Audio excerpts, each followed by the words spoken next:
사랑하는 성도 여러분, 여러분들은 예배를 어떻게 드리시나요? 혼자 있을 때, 혼자 예배, 개인 예배 드리시는 분 한번 손 들어보세요. 개인 예배 드리시는 분 10분이 안 되시네요. 여러분 혼자 있을 때 뭐 하세요? 많은 사람들이 혼자 있을 때 요즘 말로 소위 멍 때리게 하는 사람들 있다고 그러고요. 그런데 혼자 있을 때 많은 사람들이 별로 좋지 않은 생각을 많이 한다고 그래요. 나쁜 생각, 음란한 생각, 죄질 생각, 미워하는 생각, 시기 질투하는 생각, 그런 것만 너무 많이 하는 때가 많다고 하는 거예요. 그러나 여러분은 혼자 있을 때 여러분의 마음이 주님께로 향하시기를 바랍니다. 여러분의 마음이 하나님께로 향하시기를 바랍니다. 그래, 혼자 있을 때 무조건 나는 예배를 드려야지. 나는 혼자 있을 때 나는 하나님께 예배를 드립니다. 그렇게 간증하며 살 수 있는 여러분들이 모두 되어주시기를 바랍니다. 찬송하는 게 어려운 게 아니거든요. 예배 드리는 게 어려운 게 아니거든요. 찬송하고 기도하고 성경 읽고 그럼 예배잖아요. 짧은 찬송, 짧은 성경 읽으면 5분에도 예배 드릴 수 있어요.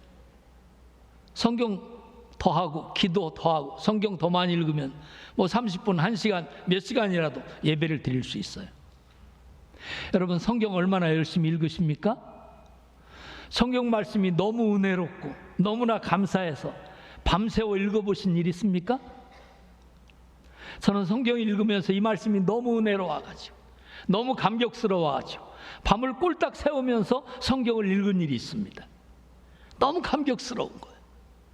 그런 은혜가 여러분들에게도 있어 주시기를 바랍니다. 개인 예배를 잘 드리게 되면 가정 예배로 잘 이어지게 됩니다. 여러분들 가정 예배를 열심히 드리시기를 바랍니다. 자, 오늘 여러분들 하나님 앞에 한번 결심하시기를 바랍니다. 나는 오늘부터 하나님 앞에 개인 예배를 잘 드리겠습니다. 아멘. 그래, 그게 개인 예배가 가정 예배로 꼭 연결되시기를 바랍니다. 저는 어릴 때부터 가정 예배를 잘 드렸거든요. 우리 형님께서 볼펜 가지고 성경 말씀 이렇게 찝어주면서 성경 말씀 같이 읽어가지고 제가 학교 들어가기 전에 한글 다 깨우치고 학교 들어갔어요. 성경 볼펜으로 찍어주면서 읽을 때 한글을 다 배웠어요. 한글을 다 익히게 되었고 한글을 다 외우게 되었어요. 가정 예배는 너무 중요해요. 여러분들 가정에서 찬송 소리가 끊어지지 않기를 바랍니다. 여러분들 가정에서 기도하는 소리가 끊어지지 않기를 바랍니다. 여러분들 가정에 성경 읽는 소리가 끊어지지 않은 복된 가정이 되어주시기를 바랍니다. 쓸데없는 소리가 가정에서 나면 안 돼. 찬송 소리가 넘쳐나고 기도 소리가 넘쳐나고 성경 읽는 소리가 넘쳐나고 그런 우리 가정, 나의 가정이 되어주시기를 축원합니다. 여러분 찬송 부를 때 좀 크게 부르세요. 힘차게 부르세요. 크게. 저는 초등학교 6학년 때 은혜를 받고 중학교, 고등학교 때 옛날에는 다 밤 예배 드렸잖아요. 그래 오전 예배 끝나고 점심 먹고 공주에서 산을 2개 넘어가면 굴산기도원이라고 있었거든요. 거기에 가가지고 목이 터져라고 찬송을 부르는 2시간, 3시간, 4시간 계속 찬송을 열심히 불러가지고 목이 쉬어가지고 말도 안 나올 정도가 될 때 그렇게 목이 쉬어가지고 집에 내려와서 저녁 예배를 드리곤 했어요. 그랬더니 목이 좀 튀더라고요. 제가 중학교 때 목소리가 너무 좀 가늘고 좀 약하다고 그럴까요? 어떤 면에서는 또 여자 목소리 같다고 생각이 되어가지고 아니 남자가 좀 목소리가 좀 굵어야 되는데 목소리가 좀 커야 되는데 그런 생각을 하면서 주일마다 가서 찬송을 불렀더니 나중에 목소리가 탁 튀는 거예요. 그래서 지금은 제 목소리가 다른 사람보다 좀 큽니다. 목소리가 아주 튀어서 그런 것 같아요. 그래 뭐 찬송 1시간, 2시간, 몇 시간 불러도 목이 그냥 짱짱해요. 저는 새벽기도 마치고 우리 뒤에 뒷동산에 산보겸에서 등산을 했거든요. 한 1시간 반, 2시간 정도 이렇게 하면서 올라가면서 찬송 계속 부르고 내려오면서는 가곡 부르고 그러면서 그냥 산이 떠나가라고 찬송도 하고 노래도 하고 그랬어요. 그런데 이 하나님이 튀어주시더라고요. 여러분들 일주일에 한 번 교회 와서 예배 드릴 때라도 찬송을 크게 부르세요. 그럼 속에 있는 게 다 쏟아지는 거예요. 여러분 신진대사가 원활하게 돼요. 여러분들 속에 있는 모든 걸 다 찬송으로 쏟아 놓으시기를 바랍니다. 여러분들 삶의 활력을 받을 수가 있어요.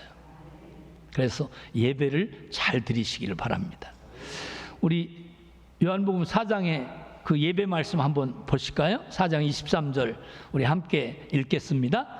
아버지께 참되게 예배하는 자들은 영과 진리로 예배할 때가 오나니 곧 이때라. 아버지께서는 자기에게 이렇게 예배하는 자들을 찾으시느니라. 아멘.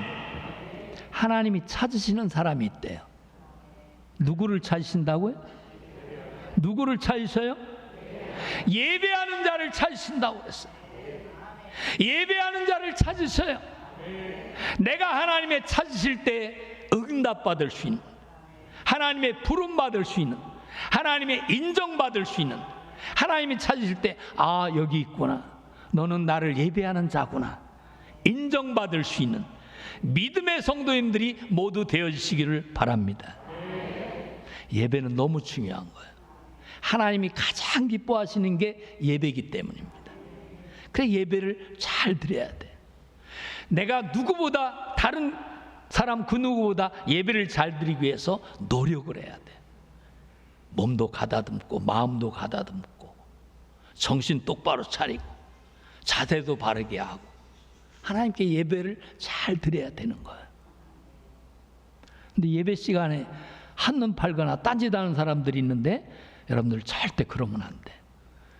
우리 학생들이나 젊은이들 가운데 예배 시간에 꼭 뒤에서 폰만 보고 딴짓하는 사람들이 있는데 예배 시간에 절대 그런 일이 있어서는 안 돼.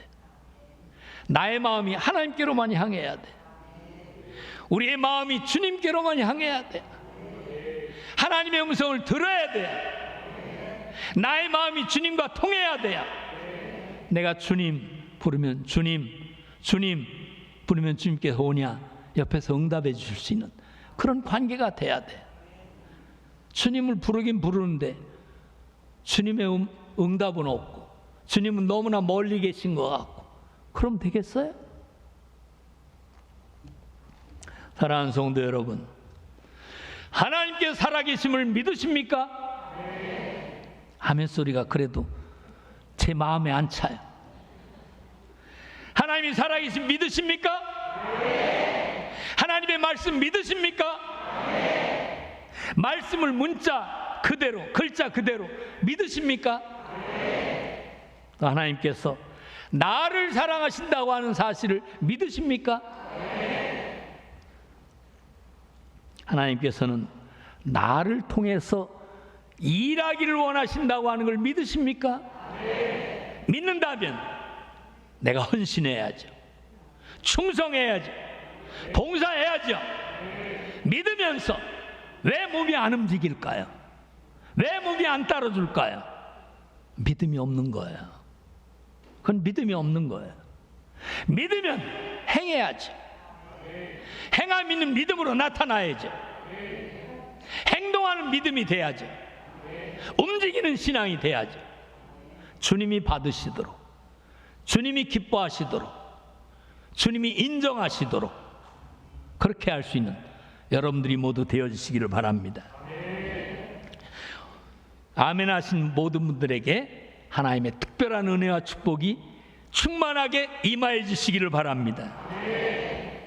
하나님께서 사람을 들어 쓰시고자 축복하실 때 그에게 건강도 주시고 물질도 쏟아부어 주시고 지혜도 주시고 대적들과 원수들의 공격도 막아주십니다. 우린 말씀을 믿고 강하고 담대하게 마음을 굳게 지켜나가야 돼요. 이게 중요하다고 하는 사실입니다.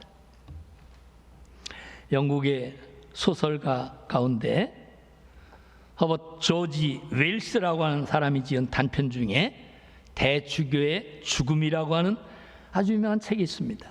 그 내용은 이렇습니다. 대주교는 기도의 습관이 몸에 밴 사람이었어요. 그는 날마다 습관처럼 저녁만 되면 성당에 나가서 두 손을 높이 들고 기도를 합니다. 그의 기도는 늘 똑같았습니다. 그래, 언제나 그랬던 것처럼 기도를 시작합니다. 오 전능하신 하나님 아버지. 그런데 그날은 다른 날과 달리 갑자기 하늘에서 큰 소리가 들리는 거예요.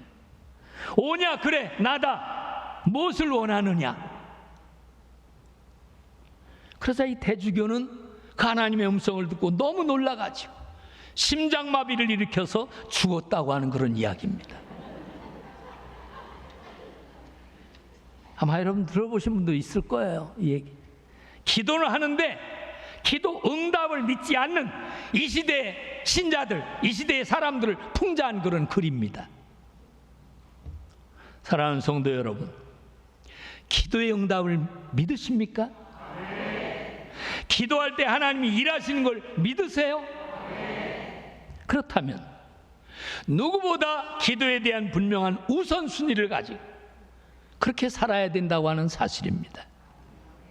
여러분, 기도할 때 간절히 기도하시기를 바랍니다. 저는 학교 다닐 때 아침에 학교 가기 전에 교회에서 꼭 기도하고 가고, 공 마치고 집에 오면 교회 가서 꼭 기도하고 집에 들어가고 그렇게 했어요. 하루에 한 번씩 교회 와서 기도하시는 분 계세요? 하루에 한 번씩 교회 와서 기도하시는 분 몇 분 계시네요?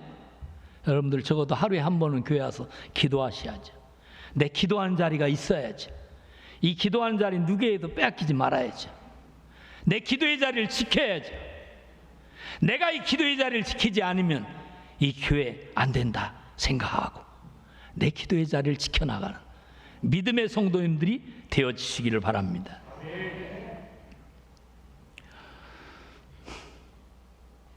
그래요, 우리가 하나님이 가장 기뻐하시는 예배를 잘 드려야 돼. 예배를 잘 드리시기를 바랍니다. 예배 드릴 때, 기도할 때 역사하시는 그 하나님을 신뢰하시기를 바랍니다. 그리고 성경을 말씀 그대로 믿으시기를 바랍니다. 오늘 성경 본문에 뭐라고 말씀하십니까? 우리가 기도할 때 무엇이든지 구하는 것은 다 받으리라 약속하고 계십니다. 그런데 중요한 게 있어요. 여기 중요한 게 뭘까요? 믿고 구하는 것. 믿고 구하는 것. 믿고 구하는 것을 응답해 주신다는 거예요. 믿음으로 기도 안 하면 응답이 없어요. 믿고 구하는 것, 그걸 응답해 주신다는 거예요. 그러니까 우리가 믿음을 가지고 기도하는 게 중요합니다.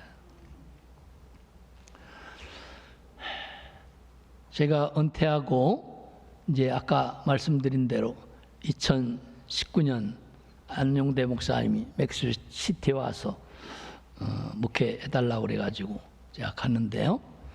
저는 이스라엘을 위해서 언제나 열심히 기도하거든요. 여러분도 이스라엘을 위해 열심히 기도하시기 바랍니다. 성경이 이스라엘을 위해 열심히 기도하라고 말씀하고 있어요. 그래 이스라엘 뉴스를 열심히 봅니다. 브래드 피드나 이스라엘 뉴스 나오면 관심 있게 열심히 보는데, 제가 그 뉴스를 딱 보는 순간 이스라엘 석유가 나온다고 하는 얘기가 나오는 거예요. 여러분 이스라엘 석유 난다는 얘기 들으신 분 계세요? 네, 여러분 계시네? 감사합니다. 제가 그 소식을 딱 보는 순간에 깜짝 놀랐어요. 너무나 놀라운 거예요. 2019년 1월 27일 제가 은퇴하고 미국 가서 이제 한 2달 정도 되었을 때입니다. 이스라엘 주요 일간지들은 2월부터 이스라엘에서의 가스전 건설 기초공사가 시작되었다고 일제히 보도를 했습니다. 이스라엘 정반대편 미국 텍사스주에서 높이 100m, 무게 15,000톤이 되는 가스시 주선이 대서양을 가로질러서 이스라엘 앞바다에 도착했다고 하는 뉴스가 나온 거예요. 이에 세계 언론들은 대박 맞은 이스라엘, 젖과 꿀이 흐른다고 하는 땅 대신 오일가스 대박, 천연가스 노다지에 앉은 이스라엘 등등, 이스라엘 그 에너지 기적에 대해 어마어마하게 보도를 하는 거예요. 세계가 깜짝 놀랐어요. 그런데 대한민국 공영 매스컴에서만 보도가 없었어요. 한국에만 보도가 잘 안 된 거예요. 한국 사람들은 잘 모르는 사람이 너무 많아요. 그래서 젊은 사람들은 인터넷 여러분 인터넷 검색되시는 분들은 가서 찾아보세요. 이스라엘 석유 나온 얘기 뭐 그냥 줄줄줄 여러 얘기가 많이 나옵니다. 한번 찾아보세요. 그동안 이스라엘은 엄청난 원유를 뽑아 올리는 이 아랍 국가들에 둘러싸여 있잖아요. 3억이라고 하는 10여 개 국가에 이렇게 이스라엘에 쌓여 있잖아요. 우리나라 강원도 땅보다 좀 큰 그 조그만 나라인데 그 주변 국가는 전부 아랍 국가잖아요. 유독 이스라엘만 원유가 나지 않은, 어찌 보면 참 불행한 나라였습니다. 그러나 이제는 세계 매장량 1위라고 하는 사우디아라비아에 이어 천연가스 말고도 세일석유 매장량만 2,400억 배럴, 세계 두 번째로 매장량이 많은 그런 자원 대국이 되었다고 하는 거예요. 놀라지도 않으시네. 놀라지 못하시는 건가요? 너무나 놀라운 사실이에요. 세계 유가 전쟁이라고, 세계 석유 전쟁이라고 그러는데 지금 세계 매장량 2위라니까요. 2위 이스라엘이. 너무나 놀라운 거예요. 하나님께서 이스라엘 자손을 젖과 꿀이 흐르는 가나안 땅으로 인도한 것이 3,500년 전인데, 이스라엘 백성들이 우상을 숭배하고 하나님의 아들 독생성자 예수님 죽이고 복음을 배척한 결과로 1900년 거의 2000년 동안 그 땅에 쫓겨나가지고 이 땅이 황무지로 변해갔습니다. 그러다가 1948년 하나님의 기적적인 은총으로 이스라엘이 재건이 되고 정부가 수립이 되었습니다. 에스겔서의 예언의 말씀 그대로 그 땅이 회복되기 시작한 거예요. 이스라엘은 자갈밭 황무지에 식물을 심고 수출하는 나라입니다. 제가 1991년도에 성지순례를 했는데요, 그때 이스라엘 가보니까 그 농사 지어가지고 수확 잘해서 상품으로 좋은 것들은 전부 외국에 수출을 하고 못난 것들만 자기들이 먹는다고 그러더라고요. 야, 이 이스라엘 백성들 참 특별한 사람들이구나, 그런 생각을 했어요. 근데 이제는 거대한 유전까지 잇따라 발견됨에 따라서 석유와 천연가스 솟아나는 이스라엘 땅으로 불리게 되었다고 하는 것입니다. 근데 여기서 우리는 한 인물을 주목할 필요가 있습니다.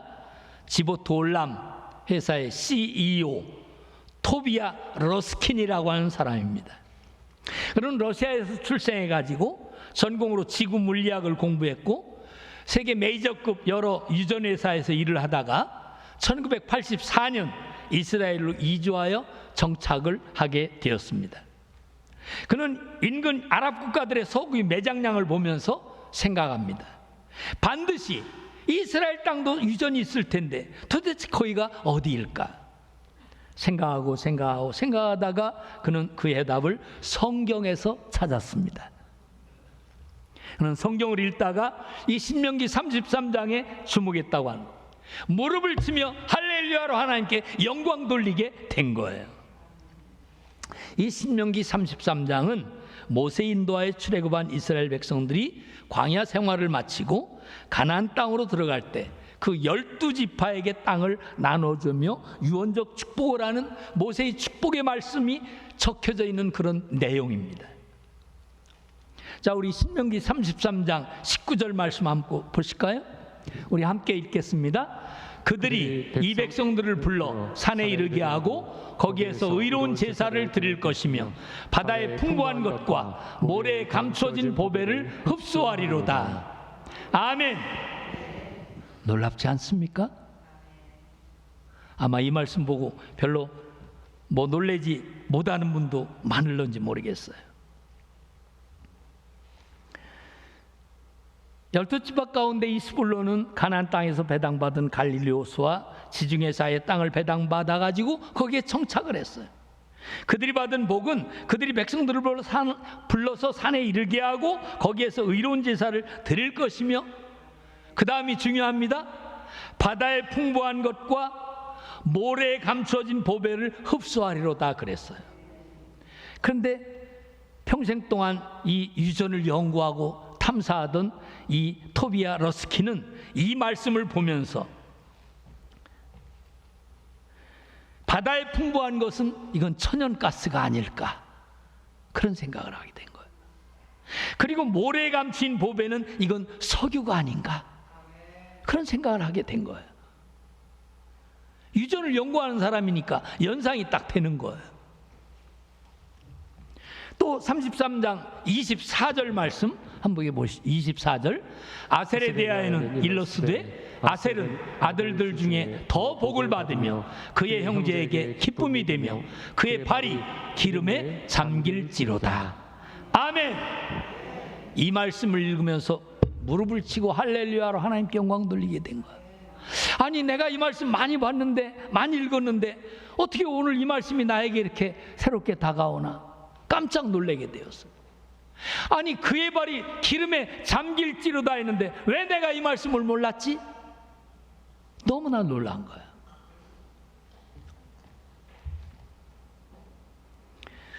아셀이라고 하는 뜻은 기쁨, 행복이라고 하는 뜻을 가졌는데, 그 아셀 지파에 대해서는 그 발이 기름에 잠길지로다 라고 직접적으로 예언이 되고 있는 말씀이에요.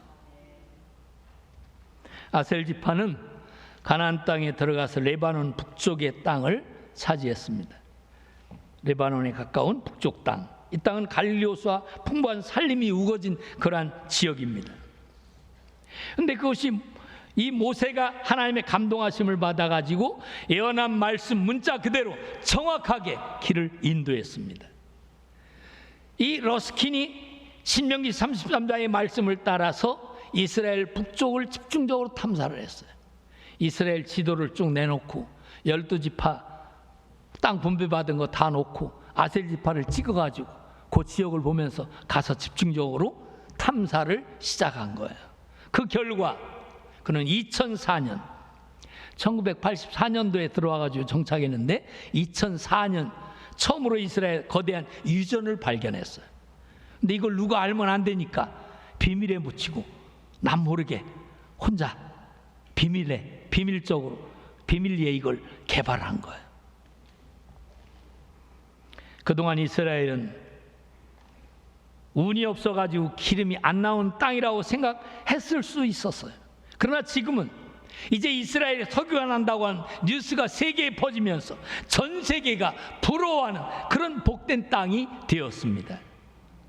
사랑하는 성도 여러분, 제가 이스라엘이 대박이 났다더라 그런 얘기하려고 하는 게 아니에요. 성경 말씀에서 착안한 이 토비아 러스킨이 그 직관적 판단, 성경 말씀을 그대로 믿고 석유를 찾아낸 그의 그 믿음의 모습을 우리는 어떻게 해석해야 될까요? 이건 하나님의 말씀은 살아있고 지금도 역사하고 있다고 하는 사실을 우리에게 가르쳐주고 있는 분명한 말씀입니다.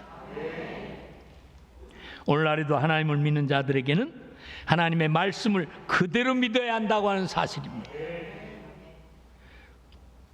처음에 이스라엘 팔레스타인 땅에 이주해왔던 유럽의 유대인들이 이스라엘 땅이 너무 척박하고 황량한 땅을 보고 실망해서 많은 유대인들이 아이고 여기서는 못 살겠다, 우리가 뭐 이 땅을 언제 개척해가지고 언제 이 땅을 일궈가지고 살겠나, 그리고 다시 자기들 살던 곳으로 돌아간 사람이 많았다고 하는 거야. 그러나 지금 이스라엘 온 국민들은 부강한 국가의 혜택을 누릴 것이고 이스라엘 주변국들은 이스라엘과 정치적으로 친해지려고, 가까워지려고, 부드러워지려고 그러고 지금 있다고 하는 사실입니다. 당장 지금 현실에서 주변 적대국이었던 나라들이 이 천연자원들 때문에 달라지고 있는 모습을 보이고 있다고 하는 거예요. 원수 같던 이스라엘과 팔레스틴과의 관계도 부드러워질 예정이라고 하는 것입니다. 이스라엘은 2014년 팔레스틴에 20년간 수출하는 PPGC 계약을 체결을 했습니다. 같은 해 터키와 540km 거리를 해저 파이프라인으로 가스를 공급하기로 했는데, 터키는 러시아와의 마찰에 따른 천연가스 수급의 문제점을 이스라엘과의 관계를 통해 일소하게 되었다고 하는 거예요. 더구나 EU, 유럽연합은 북대서양 유전이 고갈되어가는 상황에서 이스라엘이 산유국이 되면 에너지 안보를 확보해가지고 러시아 의존도를 낮추는데 도움이 되기 때문에 매우 지금 반기고 있다고 하는 겁니다. 그래서 2018년에는 이집트와 10년간 150억 달러 공급 계약을 맺었고, 요르단에는 15년간 100억 달러를 수출하기로 지금 계약이 되어 있다고 하는 것입니다. 이제 이스라엘은 경제적인 부를 축적할 뿐만이 아니라 주변 국가와의 그 긴장 완화를 주도하고 해결할 수 있는 기회를 얻었다고 하는 것입니다. 이는 마치 노다지에 앉은 이스라엘이 된 거예요. 놀라운 사실이죠.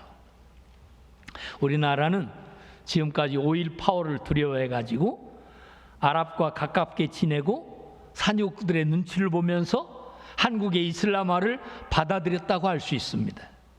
그래서인지 2018년 8월 문재인 정부는 이스라엘 대통령의 국빈 방문을 거절을 했습니다. 그런데 이스라엘 사람들은 모질게 아주 저들이 작심하고 있는 그런 일들이 있어요. 누구든지 우리를 때리면 7배로 갚아준다.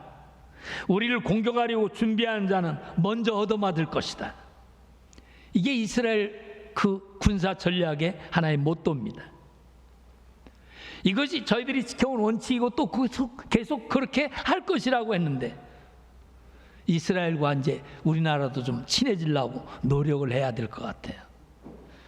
그런데 문재인 정부가 대통령 방문 거절했다가 2019년도에 바로 그 다음에 1월 달에 석윤한다는 뉴스가 세계 딱 퍼지고 나니까 또 나중에 밑에 사람들 보내가지고 초청을 해서 이스라엘 대통령이 우리나라를 다녀가긴 했습니다마는 앞으로 더욱 친해지고 가까워져야 될 것 같아요. 이것이 우리나라의 미래를 밝게 해줄 것이기 때문입니다. 사랑하는 성도 여러분, 우리가 풍성한 축복을 받고 기쁨을 누리는 길, 시편 1편 말씀, 여러분들이 다 암송한 말씀에 기록되어 있잖아요. 복 있는 사람은 악인의 길을 쫓지 아니하고 죄인의 길에 서지 아니하고 오만한 자의 자리에 앉지 아니하고 오직 여호와의 율법을 즐거워하고 그 율법을 주야로 묵상하는 자로다. 저는 시냇가에 심은 나무가 시절을 쫓아 과실을 맺으며 그 잎사이가 마르지 아니함 같으니 그 행사가 다 형통하리로다. 아멘. 분명히 말씀하고 있어요. 여러분, 이 말씀을 묵상하면서 우리에게 주신 말씀은 과연 무엇일까요? 힘들고 어렵다고 믿음에서 돌이켜 세상적으로 돌아가는 일이 없어야 된다고 하는 것입니다. 코로나 전국으로 지금 2년 동안 온 세계가 마비되고 지금 난리도 아닙니다. 그러나 여러분, 이러한 어려운 시대에 주님을 바라보시기를 바랍니다. 주님을 의지하시기를 바랍니다. 주님을 더욱 신뢰하시기를 바랍니다. 우리는 하나님 안에서, 믿음 안에서, 말씀 안에서 그렇게 살아야 된다고 하는 사실을 꼭 명심하시기를 바랍니다. 말씀 속에 살면서 오늘 성경 말씀이 우리에게 교훈한 말씀 그대로 너희가 기도할 때 무엇이든지 믿고 구하는 것은 다 받게 하시겠다고 약속해 주고 계십니다. 우리는 믿고 기도해야 돼요. 믿음으로 기도해야 돼요. 믿음을 가지고 기도해야 돼요. 하나님의 말씀을 믿어야 됩니다. 그리고 하나님 복 주시는 복을 받아 누리면서 사는 여러분들이 모두 되어주시기를 바랍니다. 그런데 가만히 보면 믿기는 믿는데, 믿는다고 말은 하는데 자꾸 의심이 생기는 사람이 있어요. 의심하는 사람이 있어요. 제가 들은 이야기 가운데 너무나 기가 막힌 이야기가 있어요. 어떤 사람이 그런 얘기를 하는 거예요. 교회도 잘 다닌다고 말하고 나 앞에 뭐 믿음 생활 잘한다고 자랑은 하는데 넋두리처럼 이런 얘기를 하는 거예요. 내가 기도하기는 하지만 하나님이 들어주실런지 몰라. 여러분 중에 그런 사람은 없습니까? 이런 말도 안 되는 믿음 없는 말은 입 밖에 내지도 마시기를 바랍니다. 기도하려면 믿음을 가지고 해야죠. 믿음 없는 기도는 하나님이 안 들어주시는 거예요. 믿음으로 기도해야 돼요. 믿음의 기도만 응답해 주시기 때문입니다. 우리의 믿음이 과연 어디에 있습니까?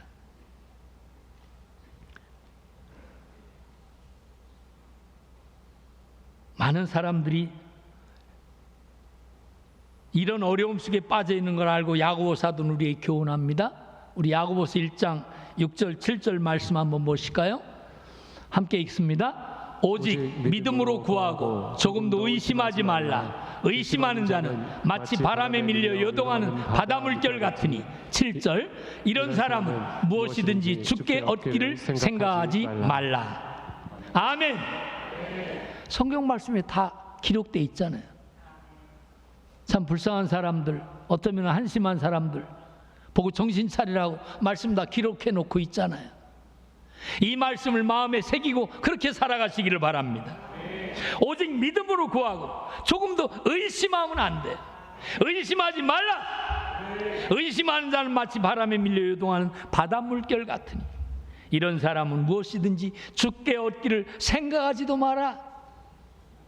성경이 말씀하고 있잖아요. 성경이 기록되어 있잖아요. 의심하는 자는 받지 못한다는 거예요. 이 얼마나 기가 막힌 노릇입니까? 여러분, 믿음으로 기도하시기를 바랍니다. 믿음으로 찬송하시기를 바랍니다. 찬송은 곡조가 붙은 기도입니다.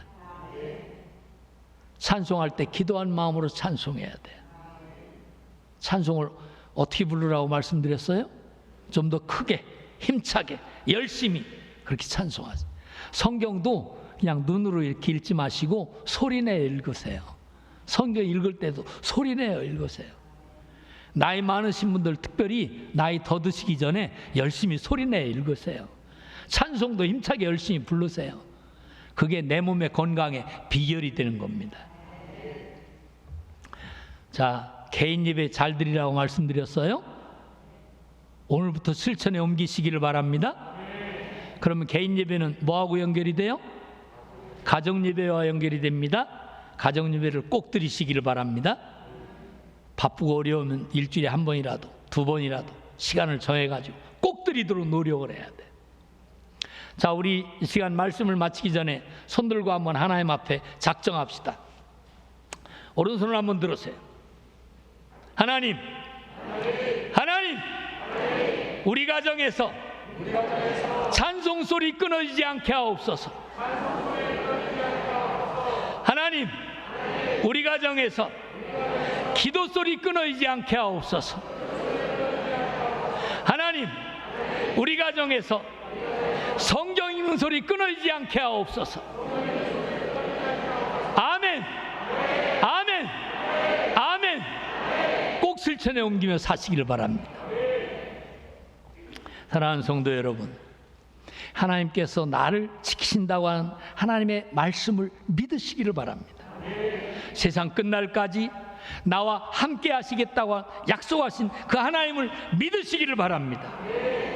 나를 사랑하시고 복 주시고 복 주시고 복 주고 복 주겠다고 약속하신 그 하나님의 약속의 말씀을 문자 그대로 글자 그대로 믿어서 하늘의 복, 땅의 복 다 받아 누리며 사는 김해 제일교회 성도님들이 모두 되어주시기를 주님의 이름으로 축복합니다. 기도하시죠. 사랑의 하나님, 찬양과 존귀와 영광을 받으시옵소서. 저희들을 사랑하시고 오늘 이 거룩한 생일 귀하고 복된 날 하나님 성전에서 예배를 드리게 하시니 감사합니다. 하나님이 가장 기뻐하시는 예배를 잘 드리는 성도가 되게 하옵소서. 혼자 있을 때 우리의 마음은 주께로 향하게 하시고 하나님께 예배하는 성도가 되게 하옵소서. 그래서 오늘부터는 개인 예배를 잘 드리는 성도가 되게 하옵소서. 우리 가정마다에서 찬송 소리, 기도 소리, 성경 읽는 소리가 끊어지지 않게 하옵소서. 가정 예배가 살아나게 하시고 가정 예배가 잘 드려지게 하옵소서. 예배를 잘 드림으로 복받는 성도가 되게 하시고 믿음으로 기도해서 응답받는 성도가 되게 하옵소서. 예수님의 귀하신 이름으로 간절히 기도드렸습니다. 아멘. 아멘.